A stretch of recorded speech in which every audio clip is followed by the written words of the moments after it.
दोस्तों, आज की कहानी है वी तृष्णा, जो कि मालती जोशी जी द्वारा लिखी गई है। तो चलिए कहानी शुरू करते हैं। माँ पापा लौट आए हैं। खाना खाते हुए मैंने सूचना दी। अच्छा, इतनी ठंडी प्रतिक्रिया थी। चाचा को भी साथ लेते आए हैं। किस लिए? अकेले छोड़ते नहीं बना होगा, तभी तो 13वीं के बाद भी महीने भर तक रुक गए थे। इन्होंने कोई जवाब नहीं दिया, चुपचाप खाना खाते रहे। हम लोग कलवल जाकर मिल आए। मेरे स्वर में अनुनय था। कलवल तो मुश्किल है, संडे को देखते हैं, उन्होंने विषय समाप्त करते हुए कहा। मेरे लिए संडे तक प्रतीक्षा करना बहुत मुश्किल था, इसलिए मैं अगले ही दिन दोपहर को चली गई। चाची की 13वीं पर देखा था। उस तुलना में चाचा बहुत थके से लगे। स्वाभाविक भी था। इस उम्र में जीवन साथी का एकाएक बिछड़ जाना पति पत्नी दोनों पर ही भारी पड़ता है। फिर इन लोगों के तो कोई संतान भी नहीं है जिसके पास जाकर अपना दुख हल्का कर सकें। माँ पापा इसलिए तो वहां से निकल नहीं पा रहे थे। इतने बड़े घर में चाचा को अकेला छोड़ना उनका मन नहीं हो रहा था। शायद इसलिए उन्हें साथ लेकर आ गए थे। दोपहर का सारा काम निपटा कर गई थी, पर बच्चों से पहले घर लौटना भी था, इसलिए उस दिन ज्यादा देर बैठ नहीं पाई। बस उन लोगों को देखकर लौट आई। सोचा रविवार को इनके साथ जाऊंगी, तब आराम से बातें होंगी। रविवार को दोपहर संजू सीमा ही अचानक आ गए। मुझे थोड़ा आश्चर्य हुआ। राखी, भाई दूज या बच्चों के जन्मदिन छोड़ दें तो इन लोगों का आना कम ही हो पाता है। नौकरी का बहाना तो खैर है ही। मैं ही माँ पापा के लिए बीच बीच में चक्कर लगाती रहती हूँ। जब भी ये लोग आते हैं, सीमा शिकायतों का पिटारा खोलकर बैठ जाती है। सास ससुर की सेवा करते करते वह कितनी पस्त हो चुकी है, यह जताना वह कभी नहीं भूलती। और अब तो घर में एक और व्यक्ति का इजाफा हो गया है। बेचारी कितनों की सेवा करेगी। मैं मानसिक रूप से सब कुछ सुनने के लिए तैयार ही थी। उसने भी जरा सा भी समय नहीं गंवाया और शुरू हो गई उसकी नौकरी, बच्चों की पढ़ाई, छोटा सा घर में 3-3 बुजुर्ग, समस्याओं का अंत ही नहीं था। पापा एक बार हमसे पूछ तो लेते। संजू ने पहली बार मुंह खोला। वैसे बात उसकी ठीक ही थी। मैं चाचा को अपने पास ले आती हूँ। मैंने अपनी तरफ से समस्या का समाधान किया। नहीं दीदी, अभी उन्हें आए हफ्ता भी नहीं हुआ है, वे क्या सोचेंगे।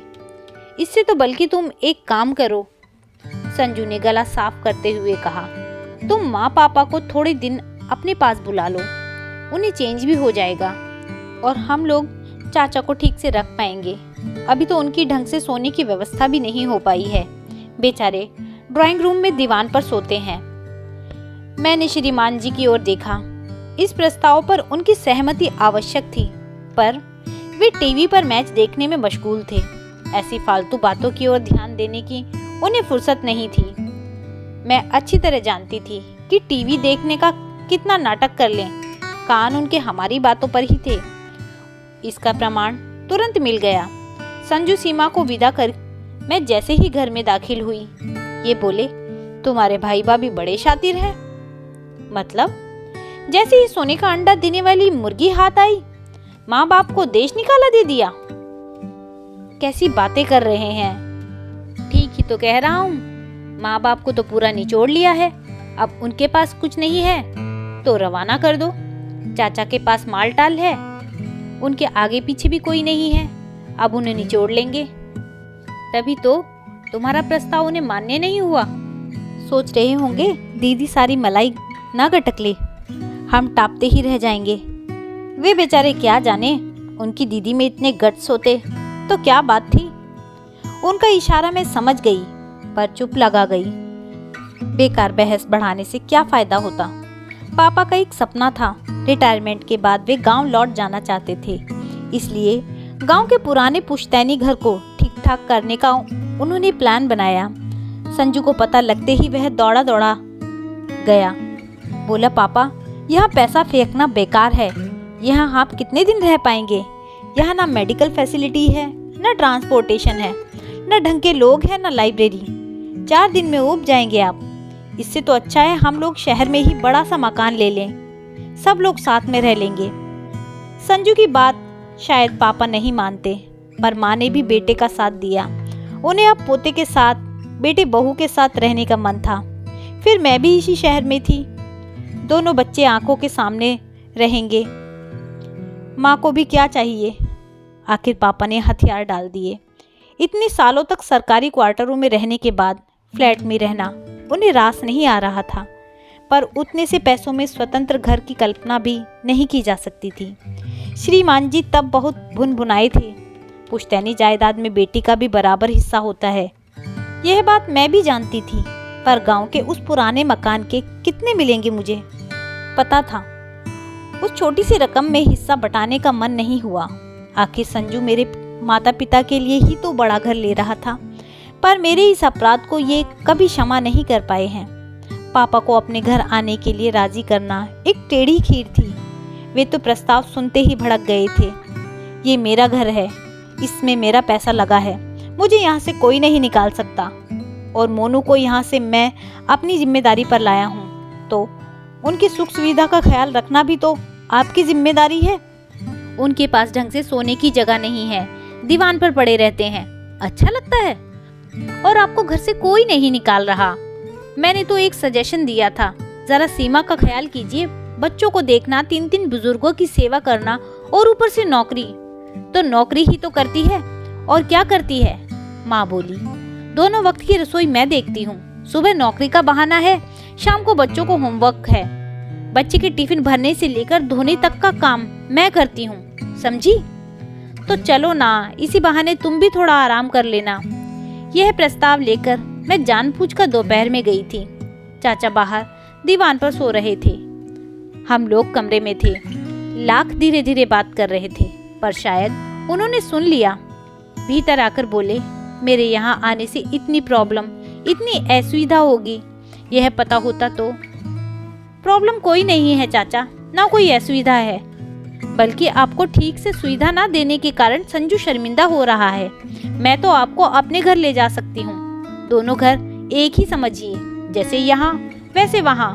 पर फिर संजू बहुत दुखी हो जाएगा कि घर छोटा होने के कारण आपको नहीं रख सका, इसलिए माँ पापा से कह रही थी कुछ दिनों के लिए मेरे पास आकर रहिए, मुझे भी सेवा का अवसर दीजिए।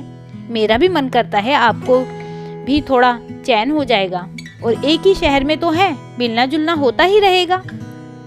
पता नहीं कैसे क्या हुआ, पर एक दिन माँ पापा मेरे पास रहने आ गए। शायद बहू ने तेवर दिखाए होंगे, या चाचा के सामने कले कलेश नहीं चाहते होंगे। वे लोग मेरे घर आ गए।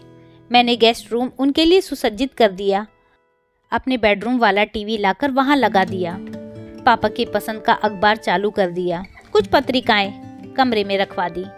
अपनी शक्ति भर मैंने सब किया, पर देखा कि दोनों एकदम बुझ से गए हैं।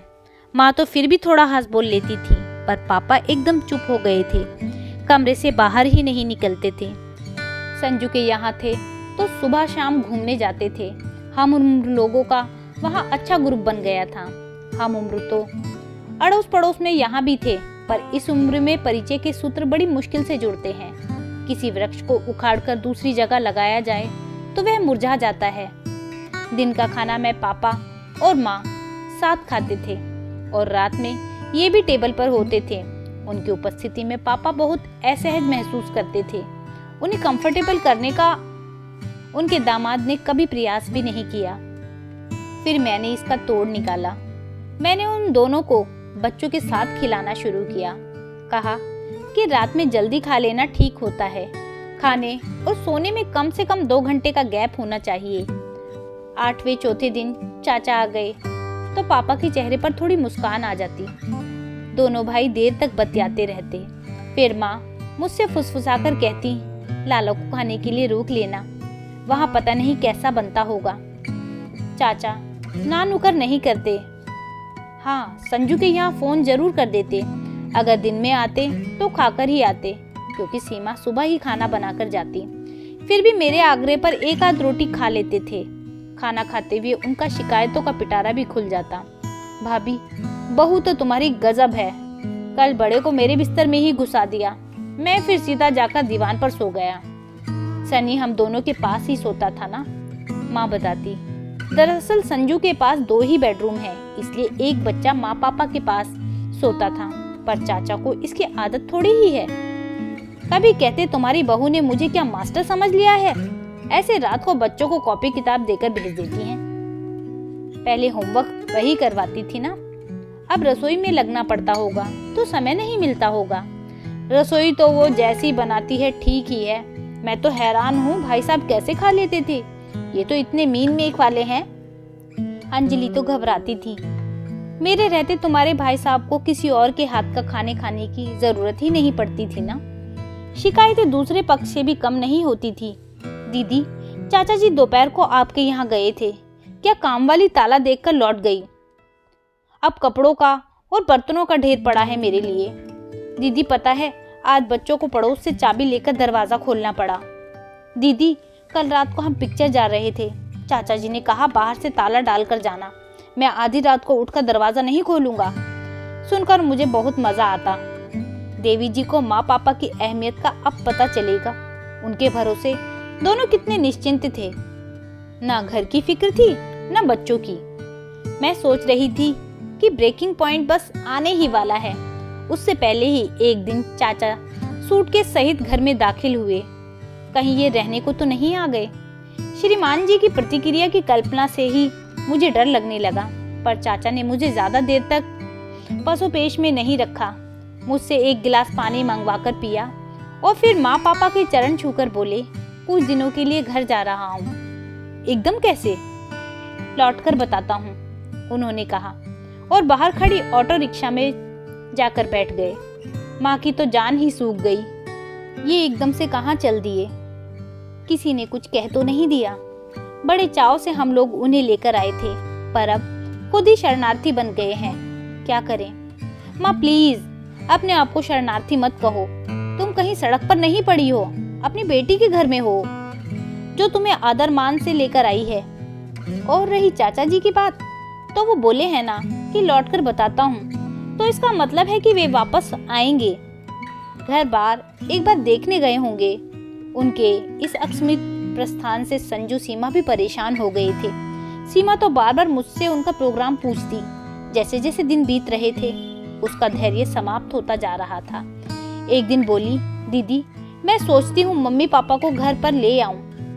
कब तक चाचा जी की राह देखेंगे? और इस बीच अगर चाचा जी आ गए तो उन्हें आप रख लेना। मैंने एक वाक्य महीनों से रट रखा था, वह फौरन उसे सुना दिया। सीमा, मेरे माँ बाप को तुमने क्या फुटबॉल समझ रखा है, जो उन्हें जब चाहोगी जिधर चाहोगी लुढ़का दोगी? यह बात उसके मुंह पर फेंक कर मुझे इतना हल्का महसूस हुआ। उसका मुंह जरूर सूज गया होगा, पर मेरी बला से। एक दिन हमारी प्रतीक्षा का अंत हुआ। चाचा मिठाई का पैकेट लेकर पधारे। माँ पापा को प्रणाम करके मुझसे बोले, जमाई राजा घर में है ना, बुलाओ भाई। दोनों को जोड़े से निमंत्रण दूंगा। ऑफिस से लौटकर ये फ्रेश होने गए थे। शायद उन्हें चाचा जी की बुलंद आवाज वहीं सुनाई दे गई थी। वॉशरूम से निकलते हुए बोले, तुम्हारे चाचा जी फिर से शादी वादी कर रहे हैं क्या? कैसी बातें कर रहे हैं? प्लीज जल्दी से कपड़े बदल कर बाहर आइए। जमाई राजा के ड्राइंग रूम में आते ही चाचा उठ खड़े हुए। नाटकीय ढंग से उन्होंने हम दोनों के हाथ में मिठाई का डिब्बा पकड़ाया और हाथ जोड़कर कहा, आपके शहर में एक छोटा सा आशियाना ले लिया है। रविवार को एक छोटी सी पूजा रख ली है ताकि गृह प्रवेश की रस्म भी हो जाए। तुम लोग और संजू का परिवार, बस इतने ही लोग रहेंगे। अभी बहुत लोगों को तो मैं जानता भी नहीं हूँ। हम लोगों को आश्चर्य तो हुआ, पर हमने बधाई देने में कोई कंजूसी नहीं की। चाय पीते हुए चाचा ने कहा, भाभी और भाई साहब को साथ लेकर जाता हूँ। सब कुछ इन्हीं को करना है, मुझे तो कुछ आता जाता नहीं है। और मैंने देखा भाई साहब और भाभी अपनी सूटकेस लेकर एकदम तैयार खड़े थे। शायद उन्हें पहले से ही सूचना मिल गई होगी। माँ पापा के जाते ही घर एकदम सूना हो गया। घर में 2 प्राणी कम हो जाते हैं तो खालीपन तो व्यापता ही है। पर मेरे उदास होने का कारण यह था कि मैं जानती थी कि वे दोनों अब लौटकर यहाँ नहीं आएंगे। चाचा के अपने घर जाने के बाद संजू सीमा उन्हें घर ले जाएंगे। शहर के बाहर सीमेंट का जंगल उगाया था। उन्हीं कॉलोनियों में से एक में चाचा का नया फ्लैट था। 2 BHK सुंदर था। बाहर गैलरी थी, भीतर वॉशिंग स्पेस थी, वेट गैलरी थी। खास बात यह थी कि बिल्डिंग में लिफ्ट की सुविधा थी। चाचा अपने साथ पुराने सेवक को ले आए थे और गृहस्थी का सामान भी। माँ ने लखन के साथ मिलकर 2-3 दिन में घर ठीक से जमा दिया था। 2-3 बक्से अब भी खुलने को बाकी थे, पर जरूरत का सामान सब निकल आया था। माइक्रोवेव से लेकर फ्रिज तक रसोई में हर चीज मौजूद थी। चाचा शायद जानने से पहले सारा इंतजाम कर गए थे, क्योंकि हर कमरे में AC लग गया था। हर बाथरूम में गीजर फिट था। पलंग भी नए लग रहे थे। माँ ने अपना वाला कमरा तो ऐसे जमा लिया था जैसे हमेशा के लिए यहीं रहना है। चाची बहुत शौकीन थी। उनकी पसंद भी बहुत ऊंची थी। उनकी क्रॉकरी, बर्तन, पर्दे, चादरें सब आला दर्जे के थे। सीमा हर चीज को छूकर उलट पलट कर देख रही थी। मन ही मन कीमत का अंदाजा लगा रही थी। पूजा अच्छे से संपन्न हो गई। खाना भी बहुत अच्छा था। बहुत दिनों बाद माँ को रसोई का एकदम राज मिल गया था। किसी का अंकुश नहीं था, इसलिए उन्होंने बहुत मन लगाकर खाना बनाया था। खाने के बाद हम सब हॉल में बैठकर गपशप कर रहे थे कि एकाएक सीमा ने पूछा, मम्मी जी, ये सब निपटने में आपको 1 आध दिन तो लग ही जाएगा ना? मैं आप लोगों को लेने परसों आ जाऊं या चाचा जी छोड़ देंगे? ये लोग अब कहीं नहीं जाएंगे, चाचा ने निर्णायक स्वर में कहा। हम तीनों बूढ़े प्राणी यहीं रहेंगे और ये चौथा बूढ़ा लखन लाल हमारी सेवा करेगा। क्षण भर को हॉल में चुप्पी छा गई। यह प्रस्ताव हम सबके लिए एकदम अप्रत्याशित था। बड़ी देर बाद संजू की आवाज निकली, चाचा, ये अचानक नहीं बेटे, बहुत दिनों से प्लानिंग कर रहा था। भाई साहब की इच्छा थी कि मैं अब उन लोगों के साथ रहूं। मुझे भी यह प्रस्ताव अच्छा लगा था, इसलिए मैं उनके साथ चला आया। पर यहाँ आकर देखा कि किसी भी घर में हम तीनों एक साथ नहीं रह सकते, इसलिए ये अलग आशियाना बना लिया। सीमा एकदम बोल उठी, इससे तो अच्छा था चाचा जी, आप हमें एक बड़ा सा घर दिलवा देते, फिर सब लोग आराम से रह लेते। नहीं बेटा, इतने दिनों में मैं एक बात अच्छी तरह जान गया हूँ कि मैं हर कहीं एडजस्ट नहीं हो सकता। मेरी आदतें बिगड़ चुकी हैं। घर में सबसे छोटा था ना, इसलिए पहले तो माँ ने खूब लाड़ किए, फिर भाभी आई तो उन्होंने भी मेरे नखरे उठाए। रही सही कसर तुम्हारी चाची ने पूरी कर दी। बच्चे थे नहीं तो सारा प्यार दुलार मुझ पर ही उड़ेल दिया, बिल्कुल बर्बाद कर दिया मुझे। अब इस उम्र में अपने आप को बदलना नामुमकिन है, इसलिए मैं यही ठीक हूँ और तुम इसे भी अपना ही घर समझो। समझ लो उस घर का एक्सटेंशन है ये। बच्चों को जब भी दादा दादी की या नाना नानी की याद आए, वे यहाँ बेखटके आ सकते हैं। और अनु, चाचा मेरी ओर मुखातिब हुए, तुम्हें जब भी पीहर जाने का मन हो यहाँ चली आना। मतलब मम्मी अब हमारे पास नहीं रहेंगी? सीमा तो रोनी रोनी हो आई थी। हाँ बेटे, भाभी अब यहीं रहेंगी, जिंदगी भर खटती रही हैं। उन्हें अब आराम की ज़रूरत है। लोग कहते हैं कि औरत कभी रिटायर नहीं होती, पर मैं सोचता हूँ औरत को भी पूरा पूरा हक है निवृत्त होने का, अवकाश पाने का। बात एक तरह से वहीं समाप्त हो गई थी। हम लोग तो खाली हाथ ही पहुँच गए थे, पर चाचा ने सबको नेक दिया, मिठाई दी। बच्चे तो एकदम खुश हो गए थे, पर संजू सीमा एकदम गुमसुम हो गए। इसी मनस्थिति में हम लोगों ने एक दूसरे को विदा ली और अपने अपने घरों की ओर मुड़ गए। बच्चे कार की पिछली सीट पर उन्नींदे से बैठे थे। सामने वाली सीट पर मैं भी चुपचाप बैठी थी।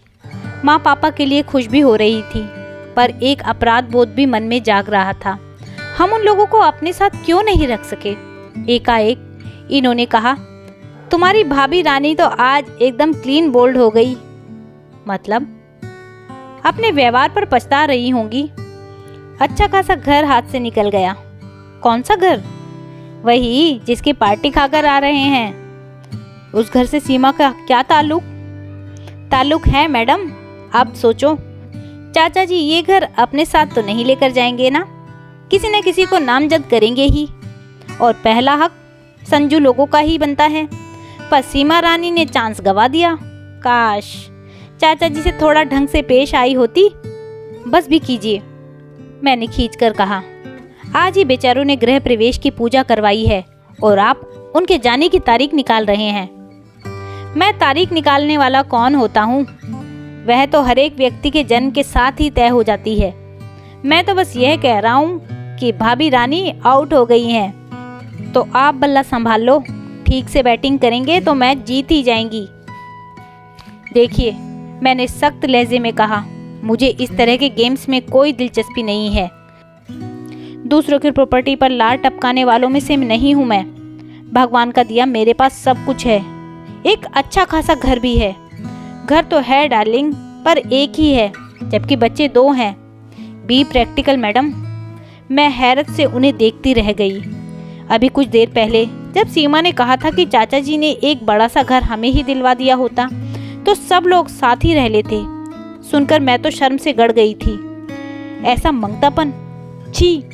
और ये महारानी साथ में रहेंगी? उसकी शिकायतों का पिटारा कभी खत्म ही नहीं होता। पता नहीं चाचा जी कितनी चाय पीते हैं। मैं तो कप प्लेटें धो धो कर थक जाती हूँ। इस आदमी के खाने के इतने नखरे हैं कि क्या बताऊँ दीदी। सच कह रही हूँ, कपड़ों का ढेर निकलता है प्रेस के लिए। मेरा तो सारा बजट ही गड़बड़ा जाता है। इस आदमी का इतना आसरा नहीं है कि बच्चों को सौंपकर सेकंड के लिए भी चली जा सकूं। जिसके खिलाफ इतनी शिकायतें हैं, उन्हीं से बड़े से मकान की फरमाइश हो रही हैं। बेशर्मी की भी कोई हद होती है। और मेरी बगल में बैठा यह आदमी, इसने तो सीमा को भी मात कर दिया। पहली फुर्सत में इसने चाचा की वसीयत लिख डाली है। चाचा गिद्धों की यह कैसी जमात तुम्हारे आसपास इकट्ठी हो गई है। तो दोस्तों, यह थी कहानी वितृष्णा। आपको यह कहानी कैसी लगी मुझे कमेंट करके ज़रूर बताइएगा। यदि कहानी अच्छी लगी हो तो कहानी को लाइक कीजिएगा, शेयर कीजिएगा और मेरे चैनल को सब्सक्राइब करना ना भूलिएगा। कहानी सुनने के लिए बहुत बहुत धन्यवाद।